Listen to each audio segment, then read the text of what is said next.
Why do 99% of people fail to achieve their dreams? It's not because of a lack of talent or opportunity. It's because of one simple yet devastating habit. Let me tell you a story about a young man named Arav. He had a bright future, but his life was filled with bitterness. Why? Because he complained all the time. If it rained, he complained. If the bus was late, he complained. Every tiny challenge felt like a mountain, and soon people started to avoid him. His constant negativity was draining. One day, his wise father, seeing his son's misery, decided to teach him a lesson he would never forget. He took Arav to a small pond and threw a handful of salt into the water. "Taste it," he said. Arav took a sip and immediately spat it out. "It's awful, so bitter." Then his father took him to a wide flowing river. He threw another handful of salt, the exact same amount, to the current. "Now, taste this," he instructed. Arav cupped his hands and drank from the river. "It's fresh," he said, surprised. "I can't taste the salt at all." His father smiled. "Son, the problems in life are like that handful of salt. The bitterness you feel doesn't depend on the amount of salt, but on the size of the container you put it in. When your heart is small, like that pond, even a few problems can make your entire life bitter. But when you expand your heart, when you become like the river, the same problems become insignificant." Arav was stunned. It was a revelation.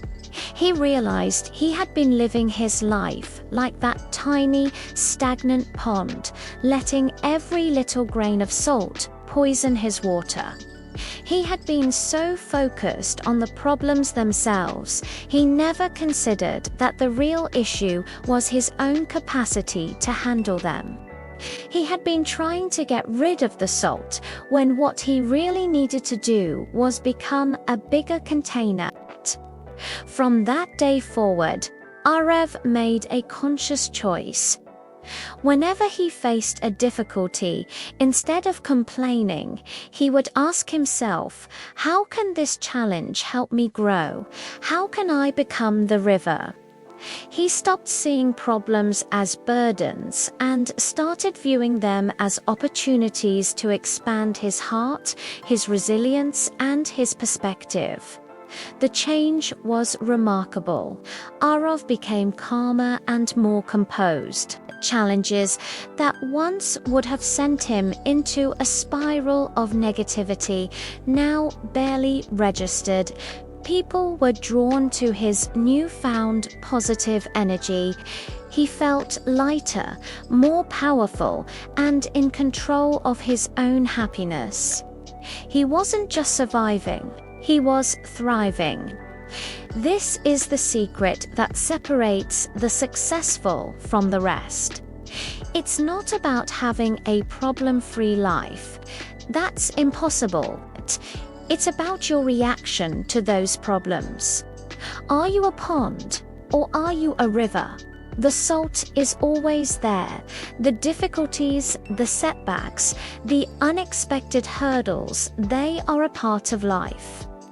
You can spend your entire life complaining about the salt, wishing it would disappear, and letting it make your life bitter.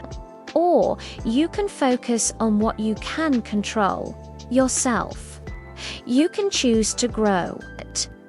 You can expand your mindset, your skills, your emotional strength, and your spiritual capacity.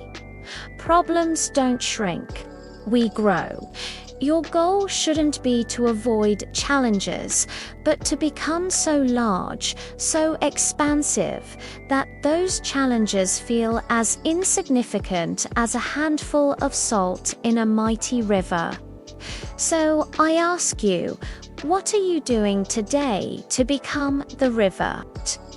Don't just face your problems, use them to grow beyond them. Thanks for watching. If this story resonated with you, hit that like button and subscribe for more content to help you expand your world. See you in the next one.